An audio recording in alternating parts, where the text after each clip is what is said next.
Hey, welcome back, Faithful Politics listeners and watchers. If you're watching on our YouTube channel, I am your political host, Will Wright, and I'm joined by your faithful host, Pastor Josh Bertram. What's going on, Josh? Doing just fine. Well, thanks. And today we have joining us Dr. Gavin D'Costa. He's an Emeritus Professor of Catholic Theology at the University of Bristol and a leading scholar on interreligious dialogue. He's advised the Vatican and written influential books on Christianity's relationship with other faiths, and it is just so great to have you today. We're going to be talking today about your most recent book, which we'll let you talk more about, From Sinai to Rome. But yeah, welcome to the show, Gavin. Thank you so much. It's great to be here, and I'm excited about talking about the book. Thanks. Yeah. Before we get into the book, I would love to just learn a little bit more about who is Gavin D'Costa. I don't think that my little short intro to who you are did you any justice whatsoever. So tell us, who is the real Gavin D'Costa? Okay, so I'm a lay person. I'm married. I have two children. I often come to the States for conferences and are connected with the Catholic community there and finding the dynamics there very interesting. I also spend time teaching in Rome right now. For the last 5 years, I teach at the Angelicum, which is the Dominican institution. So I retired from Bristol and then started in Rome. And my other interests, I love walking and I write poetry, and I am fascinated by Catholicism and its different countries and manifestations. That's me. That's awesome. Well, man, thank you for your work, Gavin. It's such a pleasure to be able to talk with people with such a wide diversity of experience, breadth of different experiences. I really do love it because, I wouldn't say I was sheltered growing up. I wasn't sheltered, but I did have an almost like psychological shelter that I put up growing up as an evangelical Christian, a Pentecostal Christian, more specifically. I had a lot of probably internal barriers, especially for people in different religions.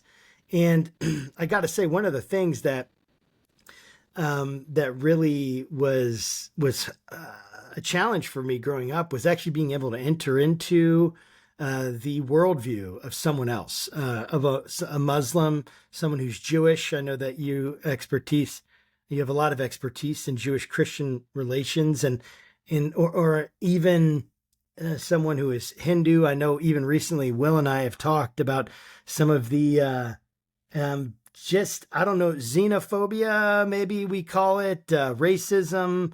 Some people would definitely call it where there was a lot of anger and antagonism about posts about Diwali, which is like my kids have Diwali. I think that's how it said. They have that off actually in Henrico, Virginia. They have it off. So it's like it's interesting, and I would just love to kind of be setting the groundwork for your book and moving through its argument.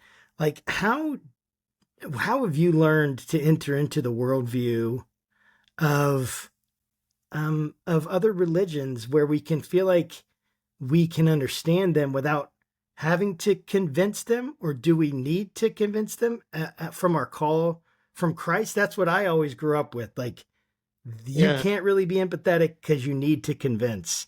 They are lost souls that need a savior. And yet that doesn't seem to work many times when we're not really being empathetic or getting into someone's worldview. How have you learned to do that? So I kind of was born into a very religiously pluralist situation because basically my parents are Indian and they moved to Kenya in terms of the British Empire and were working there, and I was born there. And all of the Indians used to live in an area. Whites lived in one area, Indians lived in another area, Africans in another. And therefore, in the compound, which was a series of houses, basically we had Hindu neighbors, Muslim neighbors, and Sikh neighbors, and we were the only Catholics. And as a kid, and I think this is kind of getting to your question, Josh, As a kid, my memory of other religions was just, wow, I look forward to their next festival so I can get sweets and we have a lot of fun together. So, like Diwali, funnily enough, you've just mentioned it. Our neighbors Absolutely. used to come around with a big tray of sweets, and my sister and me used to be terribly excited waiting for them. We had no idea about the kind of big questions that separate us. It was based on human friendship and a certain level of civility to each other, recognizing that we were different. So I did have that kind of like start. And then when I came to England at the age of 11, I then suddenly realized that one, being a Catholic, two, being an Indian, made me an outsider in all sorts of ways. Um, so the idea of empathy seems kind of vital. I mean, just not even religions, political differences, social class differences. If humans are to engage with each other, I would say imagination and compassion are vital. This is not kind of just, you know, furry hug you politics. It's actually saying to understand someone, you do need imagination and you need to have a desire to be in their shoes. But to pick up the other point, Josh, as I increasingly became an alive Roman Catholic, it seemed to me pretty important that part of the friendship I had with people was also sharing what moved me most. So, you know, like if I saw a good film, I'd want to tell my friend, you've got to go and see this. And it just happens that my view is that Jesus Christ transforms my life and that Yes. brings in good news. And to share it would be a real privilege. But you've got to be sensitive. It can't be rammed down people's throats. Or, and most importantly, I think with some traditions, if they hear about your Christianity, they may have associations of it which are deeply negative. And if you don't Yes. understand that, it's like, you know, talking to someone who maybe having experienced sexual abuse, you don't know it, and you just happily talk about the topic without realizing you Right. may be quite dangerous ground, and you learn and you need to learn how to talk to be an effective communicator. So I think there's a kind of great big mountain ahead, but it's like the thrill of climbing mountains. To actually engage with different people in different That's worlds good. is one of the joys of being human. I That's love that, good. and I love your analogy about, you know, talking about like your favorite movie. I recently I had a conversation. So Josh and I are in America, and I had a conversation with a person who was a rather big Trump supporter. And we got to talking about a movie. And one of my current movie obsessions right now is K-pop Demon Hunters, which is a great movie, by the way. and All right. and they saw it too, because I've been sort of like elbowing them, like, you really got to watch it. It's really funny, and you can't get these songs stuck out, you know, and can't get these songs out of your head. And they watched it, and we had a good conversation about about that movie, about like it's a kid movie, but here we are, two grown-ups. We're like, yeah, like we're obsessed with soda pop, and the words are completely inappropriate, you know. And it was a great bonding moment where, you know, here I am talking to somebody who probably shared the same faith I have as a Christian, but, you know, we were able to just connect on a completely different level about something that wasn't political or dealing with faith. Arguably, you could probably say Demon Hunters is a faith movie, but for the purposes of our conversation, you know, we had a bonding moment. But I want to switch to your book, though, because we're not here to talk about K-pop Demon Hunters, although we could if you want it. Your book, From Sinai to Rome, like on its surface, if you know nothing about kind of the history or geography or anything about that, I think you could probably really miss the impact that title has. But I'd love for you just to talk about what is the book about, and why did you decide to write it? Yeah. Thanks, Will. It's like, you know, the title of the movie Demon Hunters that you're talking about. Immediately, it makes me think, wow, XXX. So our title, we had a lot of discussion about it, and I think it has to be read with the subtitle of the book. So it's called From Sinai to Rome, Jewish Identity in the Catholic Church. So it's the subtitle that kind of like slightly illuminates what's going on. And the basic punchline is, if you are a Catholic, and I would say if you're a Christian, I mean, this is not a uniquely Catholic issue, and Josh, of course, you can jump in here. To recognize who we are in our Christian identity means that we have to recognize we come from a Jewish root. And if you don't recognize that, you're actually kind of covering up history and denying your own identity. And if I can give a kind of slight example here, personally, just moving the lens. So I'm Indian. My mum and dad come from India.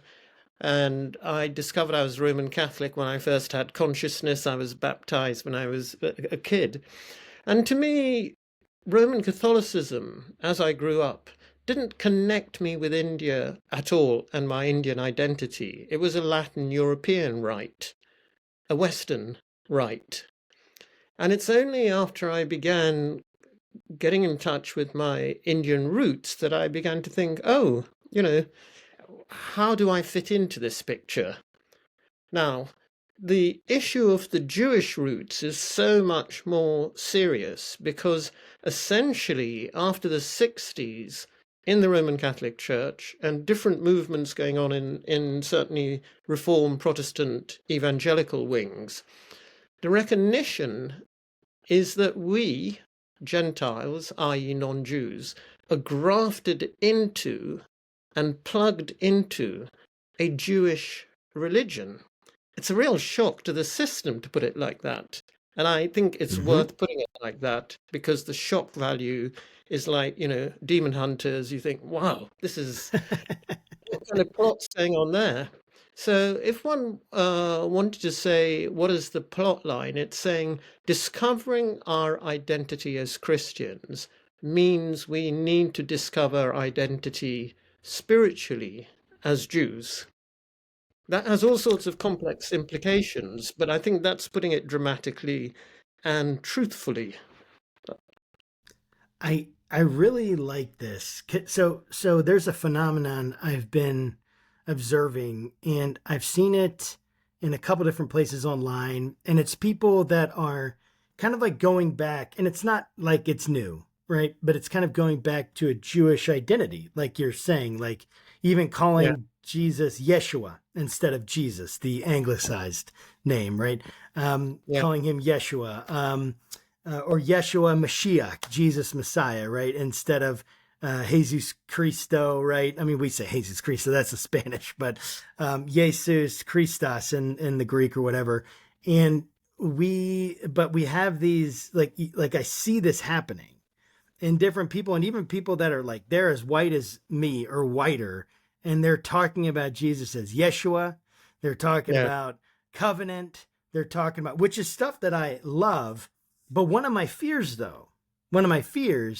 is that they're going back to the Old Testament and there's a political impetus behind it, that we're going to elevate the more political sections of the Old Testament, which there are many, right? In that sense, because there are governmental documents in the Old Testament, right? It's a story of a nation, quite literally. And so one of my fears, though, is that they're going back and it's almost like they're taking the Old Testament and they're having the Old Testament reinterpret the New, as opposed to where the New was actually there, Jesus bringing to reinterpret the Old. So like to bring out my points of agreement with what you just said, Christians are technically, if you look at the Bible, old to new, if you're a Christian, believe that, we are the continuation of God's people and the Jewish people. We do have that deep identity in our hearts and should be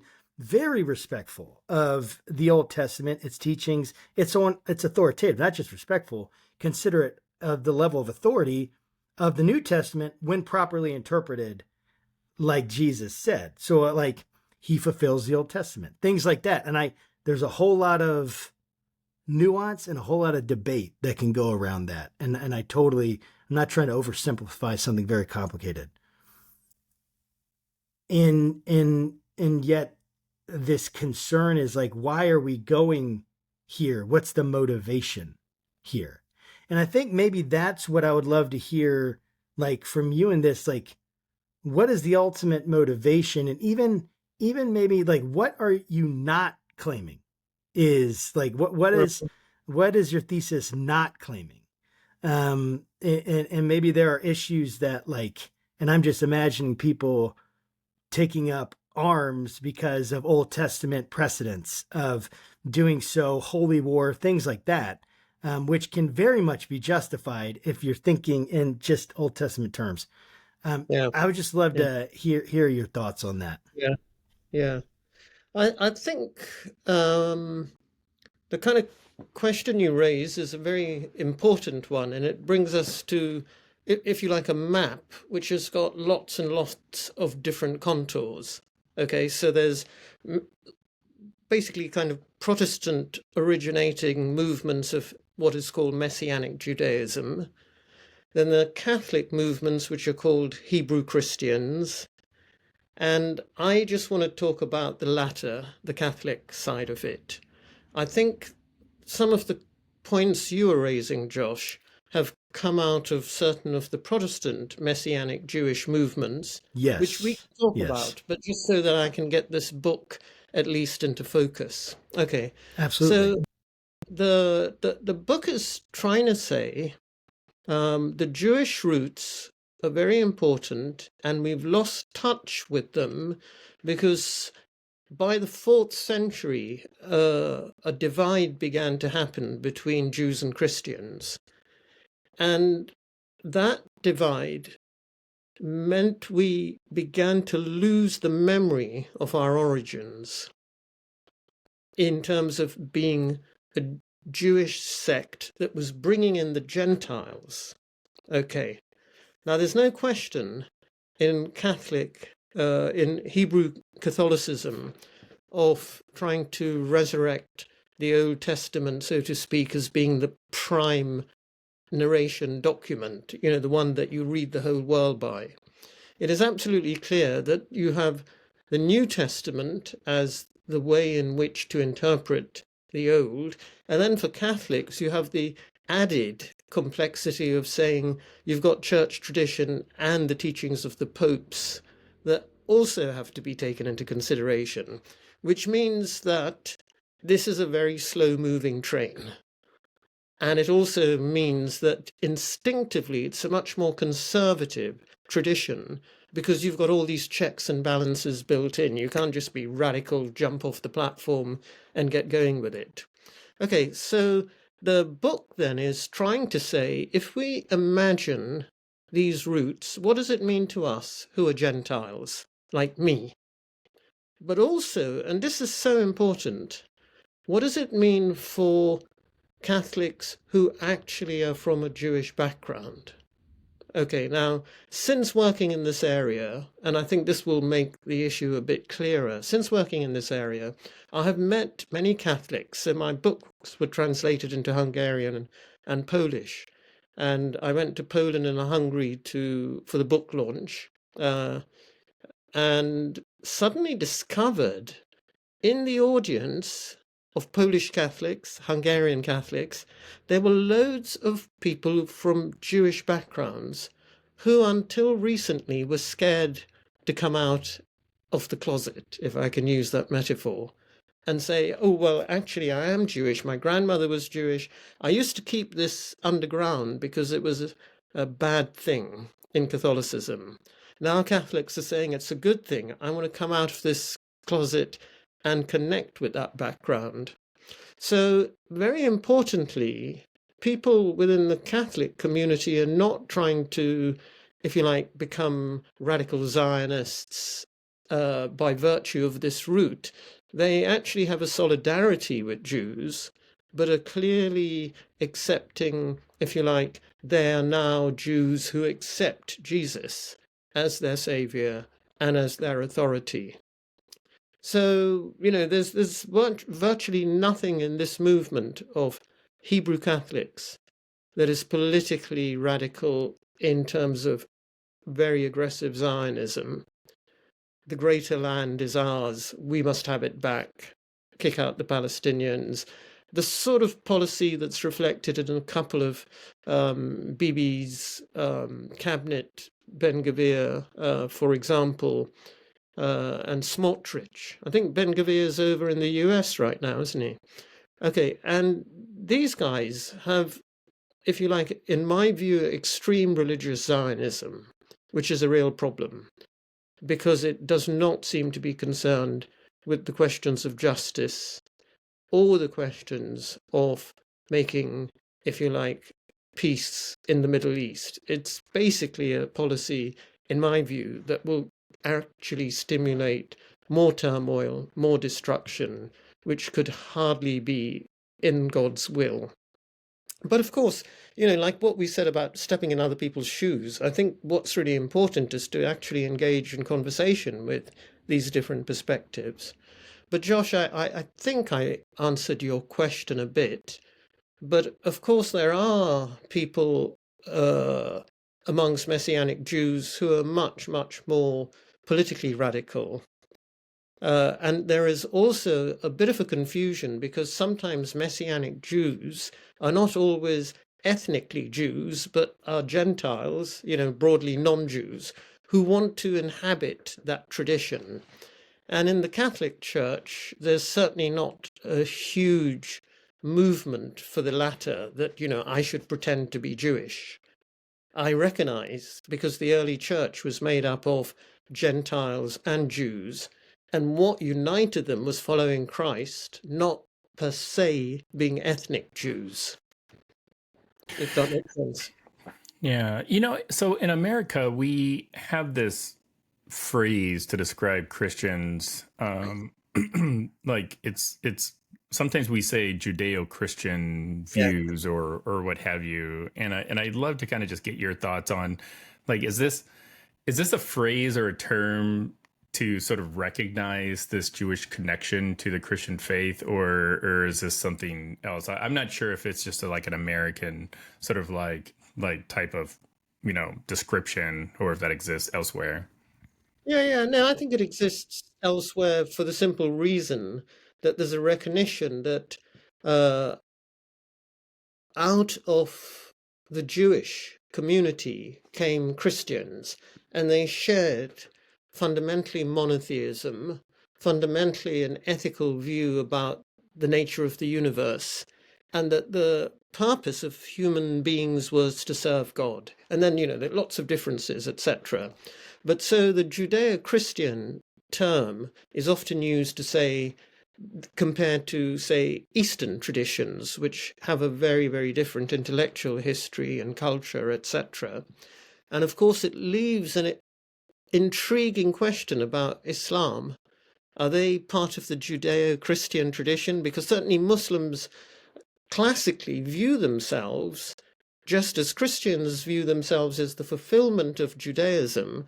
Islam sees itself as the fulfillment of Judaism and Christianity. Like the iPhone 13 is better than the iPhone 6, and suddenly comes along an iPhone 19 and it's better than both 6 and 13.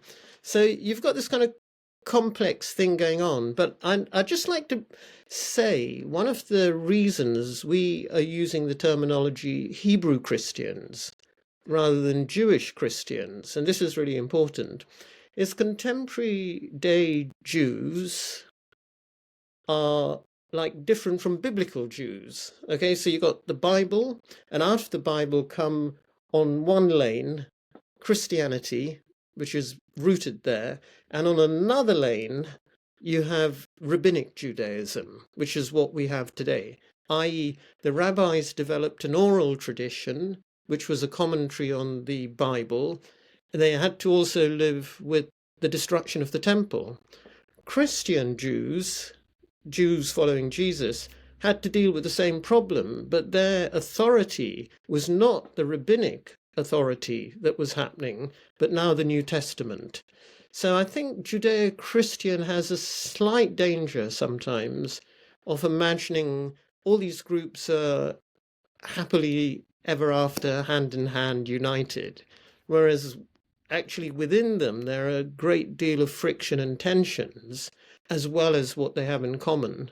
But I think it's a good phrase. It helps people just focus. We're talking about this part of history and how it developed, but I think Hebrew Catholics makes it clear that there's no claim to take over Judaism, whereas Messianic Jews has a different ring to it. Yeah, that seems to make sense to me. Good. I'm curious though, just to kind of expand on that a little bit.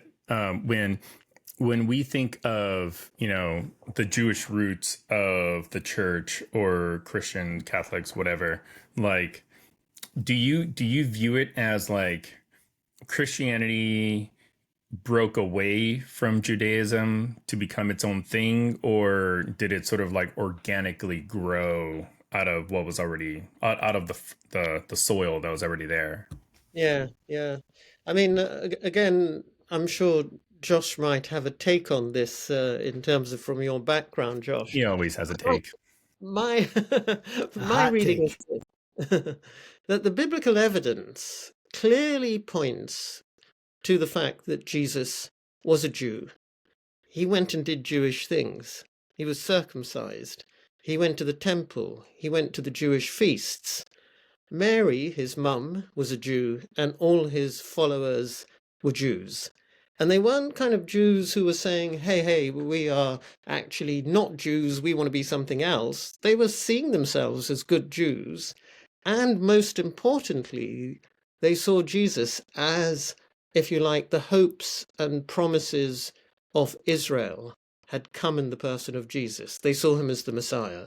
Okay, so my take on it would be to say that Christianity is both in deep continuity with biblical Israel, as well as discontinuity because it began to interpret biblical Israel in a way that was in tension with the other interpreters of biblical Israel, which was Judaism.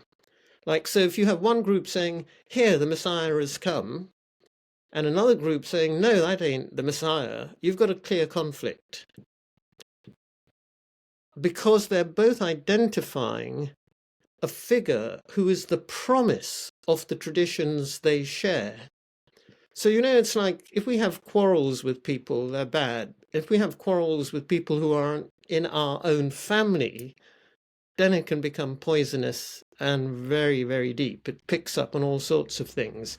So I see, if you like, the development of Christianity as a kind of family quarrel, so much so that both groups say, go to hell, quite literally, get out of here. This ain't, you aren't in this family. And of course, it was the case that rabbinic law said any Jew who followed Jesus was anathema, was actually cast out of the community. And Christianity had the same rule that anyone who was a Christian by the 6th century could not be associated in any way with Jews and Judaism. So you get this remarkable break. And in answer to the question, Will, I think, you know, this I always have this kind of moment of silliness when I'm teaching. I say to my students, okay, if Jesus came back today, what would he be? And they variously say, you know, the church they're in, or most of them who are secular say he would be saying a curse on all your houses to the different Christian churches. And my view is that he would say, I'm the Jewish Messiah. I've come back and I'm wanting to stand in that line of Isaiah's prophecy, which say all the nations will come to Israel, meaning biblical Judaism, and they will give praise to God. So I think there's profound continuity and a certain level of discontinuity. But it's one of those fascinating questions. Who owns the Bible? The Old Testament is owned by the Christians in calling it Old Testament. And of course, Jews, rabbinic Jews, call it the Hebrew Bible, the Tanakh. They don't think it's old. They think it's as new as you can get. So that's the kind of interesting both conflict, but also what we hold in common with Jewish people. I I wonder sometimes if we ought to. I mean, I understand why the history of what Old and New Testament came from. Yeah.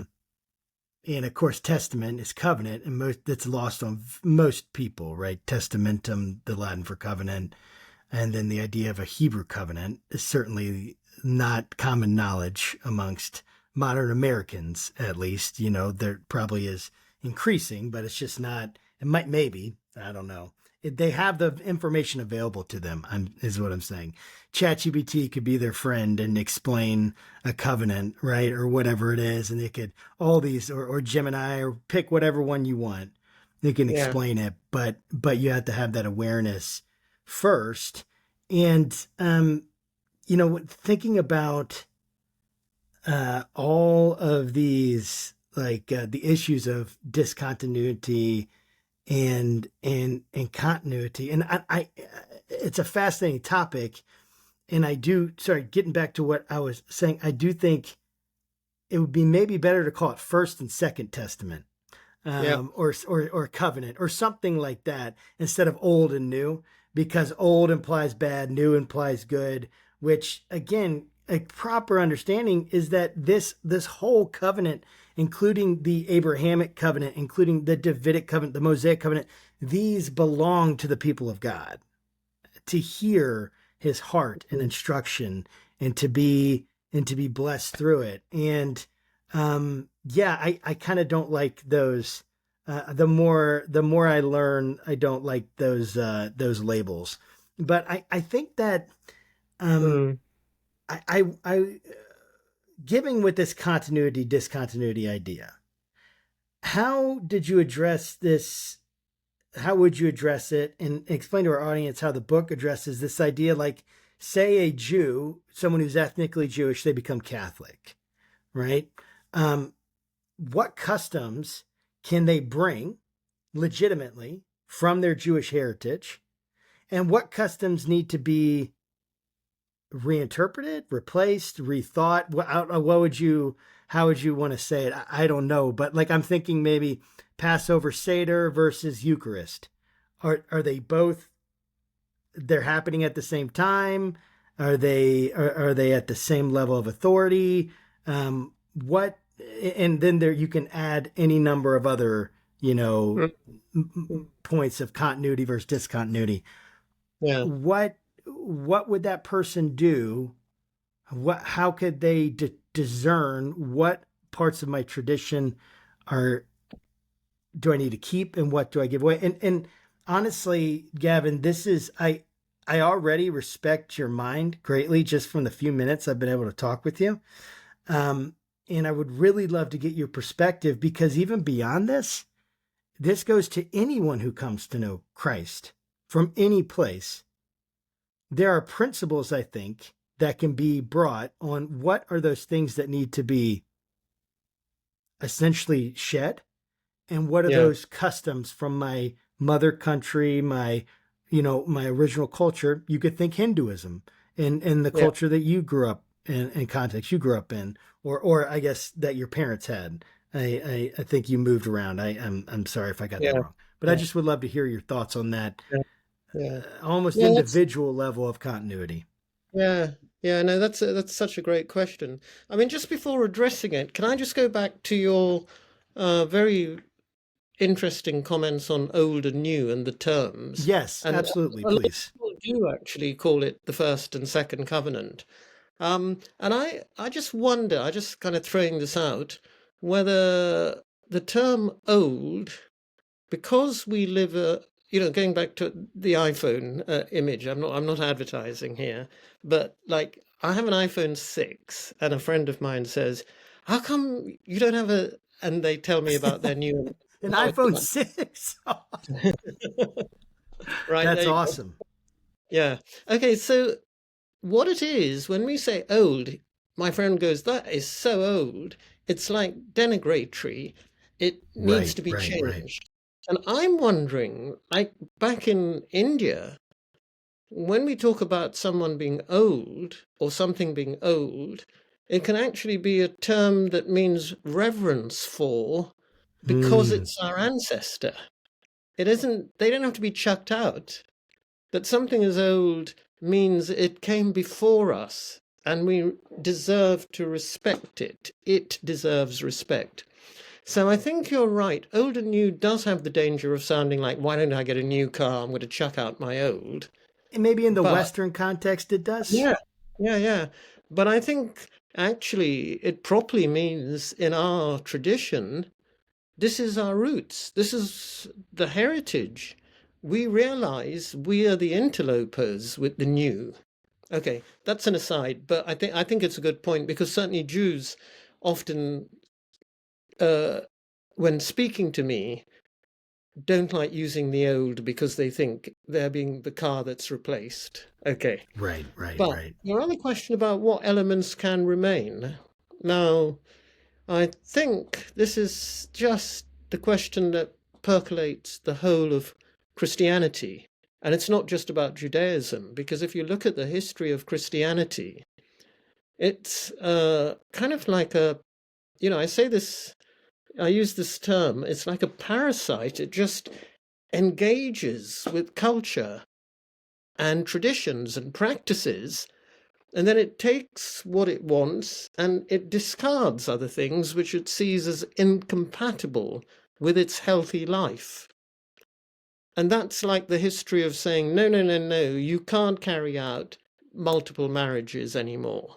You can't carry out baby sacrifice anymore.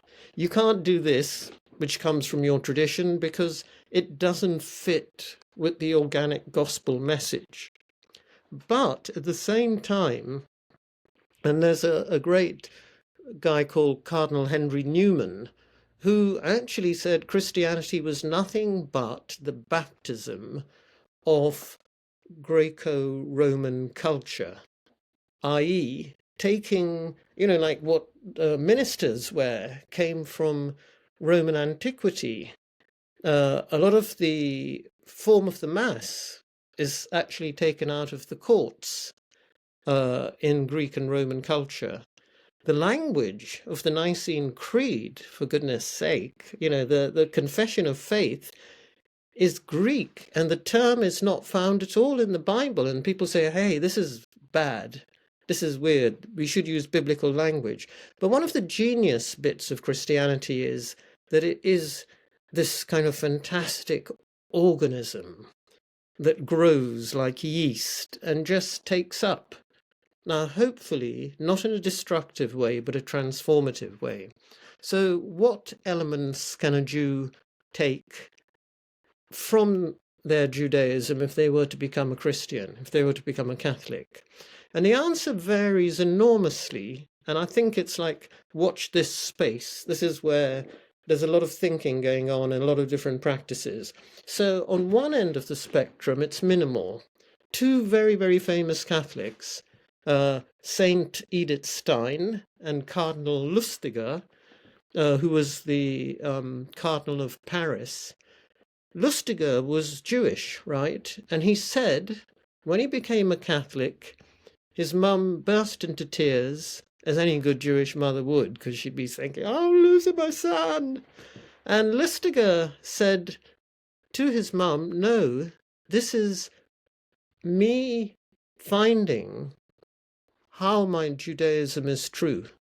He saw it as a confirmation.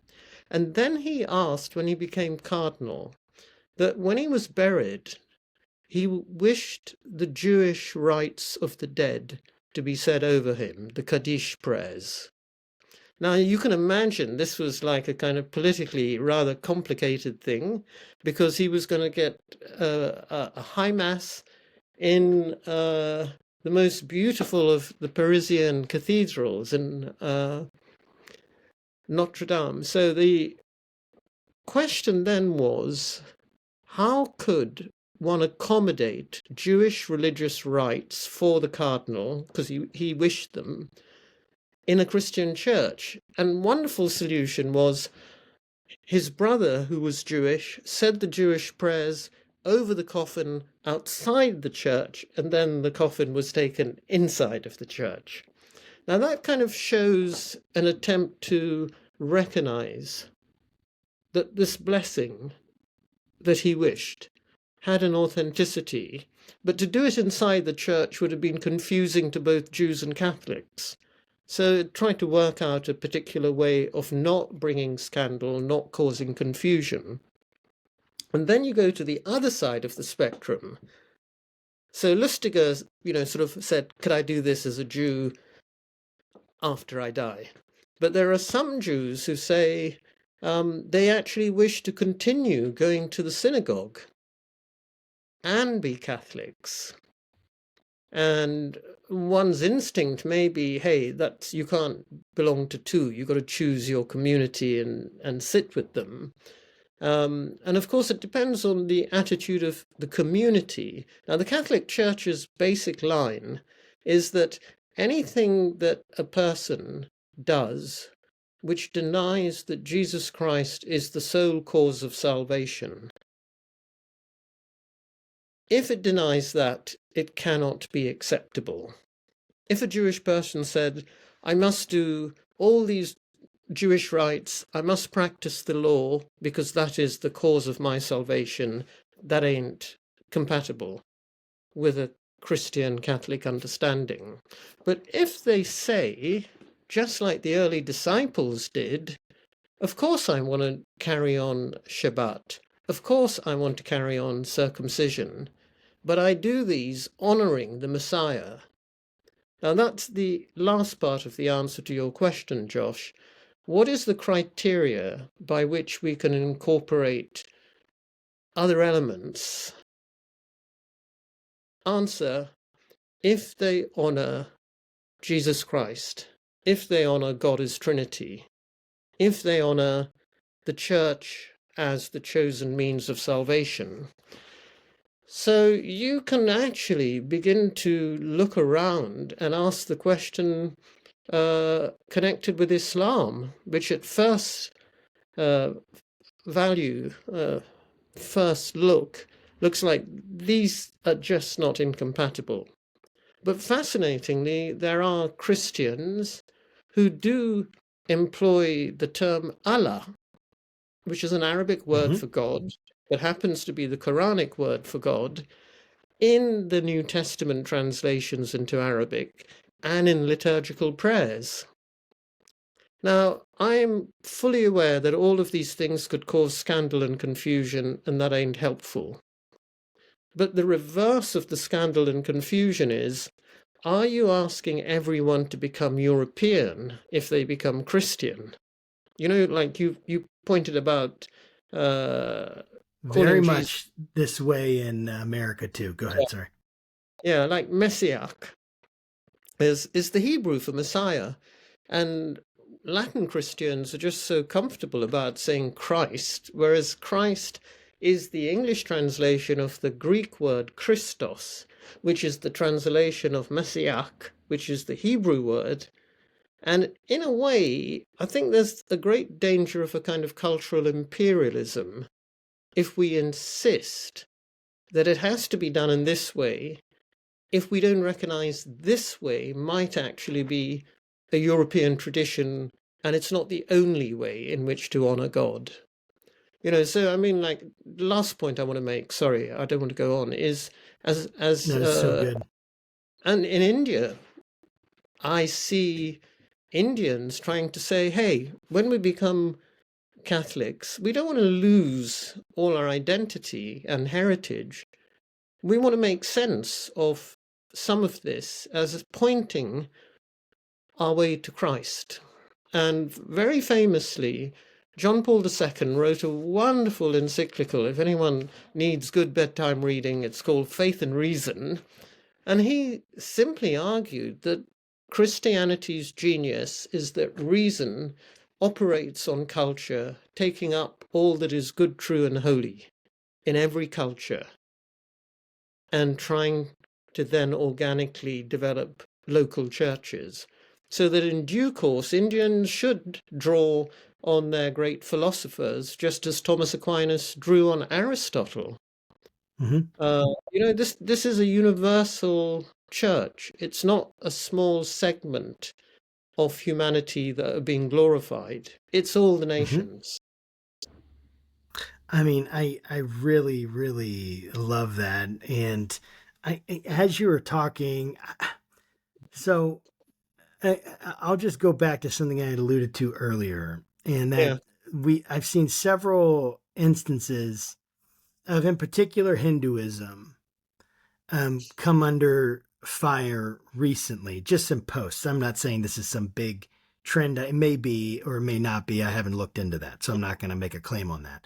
I'm saying that I've seen them, and Will and I have talked about it. But the basic argument is, hey, this is my country. I have a right to vote how I want in my country. I have a right to vote against cultural change, essentially an influx of such immigration, because immigration is a political issue, an influx of Hindu in particular, this was talking about, but I'm sure it will be expanded to other religions and ethnic groups and cultures. And it could be, the argument could be expanded very easily to those. And so, and basically it's like, hey, I have a right to vote on this. I have a right to preserve my culture and vote. And I'm going to vote because I see essentially golden monkey gods. This is a quote from something that was said. I'm not trying to be disrespectful. I see golden monkey gods, like, basically painting the cityscape of Houston, I think it was. And I see, this massive Hindu temple, the biggest outside of India in New Jersey. I don't even know if that's true. I've heard that a couple times from different sources, people saying that. And of course, you could think about the massive mosques that have been built in America and the Midwest, and people looking at these things, and not just in the Midwest, but I'm just thinking of one in Toledo, I think is the one that I was thinking of, but there are more, I believe. What am I getting at? Well, it's that this very thing that you're talking about in terms of how do you, this discontinuity versus continuity, or the assimilation maybe is another word in terms of like a cultural assimilation into America, this quote unquote American culture that's being defended. At what point is that racism? At what point is it legitimate to say we're going to impose certain regulations on this culture coming in and having too much influence? And at what point is that just like racism? I know it's a complicated question, but I would love to get your thoughts on it because of your international experience. You've been in America, you understand Europe, you understand India, and kind of that is the Southeast Asian continent, or Southwest, I'm forgetting, whatever, Southwest, anyway. But I'm sorry, I'm so American. But do you understand what I'm getting at? I don't need to keep going, but it's like, how do we take that and put that in what's happening in America right now? That's what I'm really concerned about. And these arguments that are being made against these cultures coming in immigration, because it's changing American culture. Yeah. And actually the same kind of debates happening over in the UK. We have the ascendancy of a political party called Reform, whose major kind of platform is stopping immigration, in brackets, particularly dark-skinned immigration. I mean, they're not like saying, the UK took in a lot of Ukrainians who are white-skinned and no one's batting an eyelid. But if they happen to be dark-skinned, it's a kind of thing that's seen as particularly problematic. And of course, Germany, Europe, we're seeing the whole question that you're talking about in the States going on in Western so-called developed countries. And I guess I would say a couple of things. First, I think you've got to take why people are concerned seriously. I mean, often, people start noticing difference when they are made to feel uncomfortable. And they embrace difference when they're feeling comfortable. Like I go back to, say, the Indian community in Kenya. We were very different religions, but we all had jobs. We were economically stable. And we thought, hey, these people are not trying to kill us, displace us, take our jobs. And wow, they have lovely sweets and other festivals, which we don't do, and we can enjoy this. So I think the whole question of the economic conditions of recession, of the huge gap between the rich and poor, and, if you like, the global South and Europe and the United States, all feed into this. So how do we respond? I think, again, I can only respond as a Catholic, right, who happens to be Indian, but first and primarily a Catholic.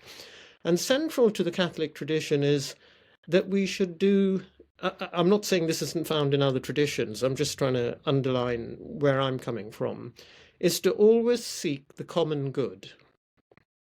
What is best for the community, which includes marginalized, includes people who feel excluded and on the outside, and includes the powerful and the rich. Each and every one's needs to be thought about when considering what is the common good.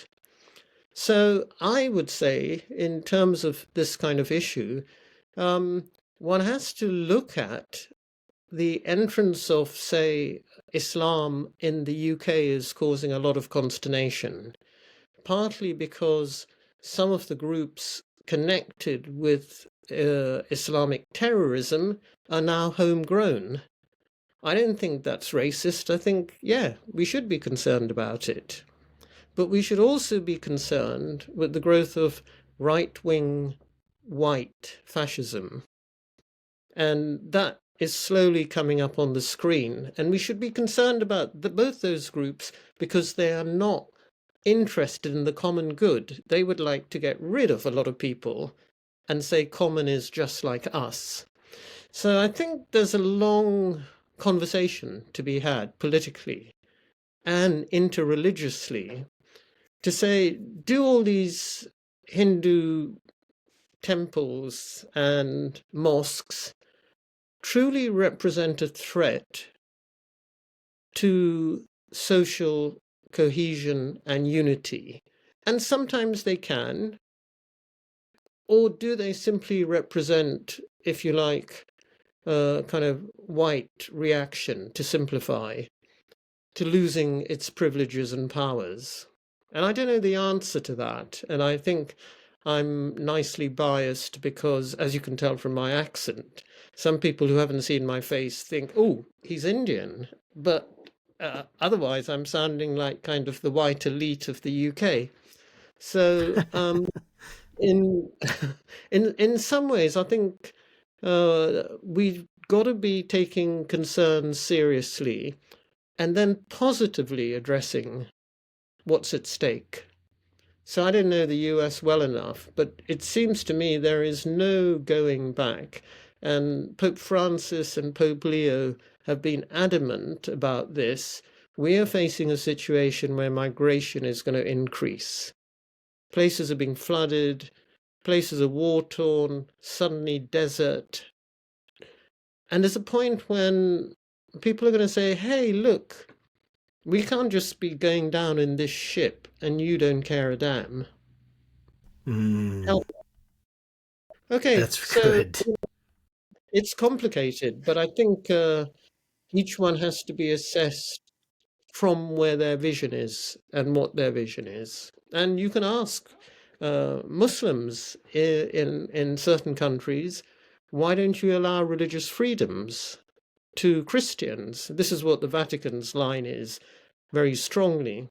And you can say to Hindus in India, the BJP party, which is a very nationalist party, what about Christian freedoms in this country? They're becoming increasingly bad. But we don't have to say, you Hindus are the problem. It is that version of Hinduism that needs to be addressed. I really love that, and this is our last question, just because we're getting close to time. But earlier you had mentioned something about, I don't know if you would call it a rubric, but it was just some sort of template you can use if whether or not the tradition or the thing that, like whether it's Jewish tradition or Hindu or any other, as long as it kind of meets the requirement of basically, yeah, Jesus is our guy. So I'd love for you to maybe help explain, like, what are some Jewish traditions that you feel or have even done that are kind of perfectly in alignment with the rubric that you offered earlier? Yeah, I think, like going back to Joshua's, I would want to say everything is in alignment because Jesus is the Jewish Messiah. And everything is not in alignment because Jews today think he ain't the Messiah and therefore say, you can't, So, for example, concrete example, Passover. Pesach is a Jewish festival which is central to understanding why table fellowship in Christianity is so important. Are Christians just food mad and always, then pretend to eat food, but really don't have it in the Mass because you just have a kind of small wafer and a drop of wine, and that wouldn't feed anyone, but we call it the bread of life. So you understand what's going on when you understand the fact that the Jewish festival from which it originates is precisely saying, this is how God nourishes you, feeds you, and guides you. Now, it's totally compatible. And I would want to say, if you read the book of Acts, you see all these people carrying out their Jewish practices in perfect alignment. And they can go and pray in the temple. They can actually go and worship in the temple because the temple is where God's presence resides. So I would want to kind of slightly say, get your head round in a different manner and say, no one owns the Bible, and therefore the Christian way of reading it, and therefore Jewish practices, are intrinsic and perfectly okay and normal. They're only abnormal if they deny the Messiah. So traditional Jewish prayer when you wake up is, and we look forward to the Messiah. Now, you couldn't say that as a Christian. You could say we look forward again to the Messiah because he's coming again. So there are all these modifications one would have to make because the fact that the Messiah is here. But I'd want to kind of finish on that radical note and say, try and work out what you would have to say absolutely no. Well, of course, you couldn't have anathema for Jews who become Christians, but from the Christian point of view, it's saying, hurrah, they've come to where they were desired by God, but this is a free and open pathway. I don't think I've answered your question there, Will. Sorry, I haven't given you a concrete example. You did, yeah. It's fine. I mean, you didn't have to like break down the fine art of doing Seder meals or something like like that. But I totally get it and definitely appreciate it. Great. Yeah, Great. same here. And Gavin, this has been such a pleasure. I could keep talking to you honestly for like another hour or more, and maybe we can set something up again to just come and talk about something else in your expertise. But I really appreciate you coming, spending some time with us and our audience. How can people, is there a preferred vendor for the book, and how can people follow your work if they can or connect with you? Well, thank you. I mean, I've just loved the conversation we've had, and thank you for your generosity and hospitality. I think if you wanted to follow my work in any way, then just type into your search engine, or, well, go into Amazon, which will have all the books, or type into the search engine Gavin D'Costa Angelicum, and you will get a full CV. But there's a lot of free stuff out there and YouTubes and things like that. So thank you for being so positive about the work, and I hope we will meet up soon. Maybe we can have a beer one day when I'm next over. That would be awesome. Yeah, well, again, I appreciate it so much, Gavin. Thank you for joining us on the show. It's My been pleasure. awesome. My pleasure. Thanks very Absolutely. much. And two, you're very Good to know welcome. you. So I'm Absolutely. supposed to keep this on until the record. Yeah. On Yeah, time. well, I'm closing right now, so we'll just mark Ah, this well, and then I'm closing right now. No worries. So yeah, and to okay. our viewers and our listeners, guys, thanks for joining us for another episode of Faithful Politics. We're going to have all of Dr. D'Costa's information there in the show notes. So you can check that out. We'll put links there for you to look if you're curious.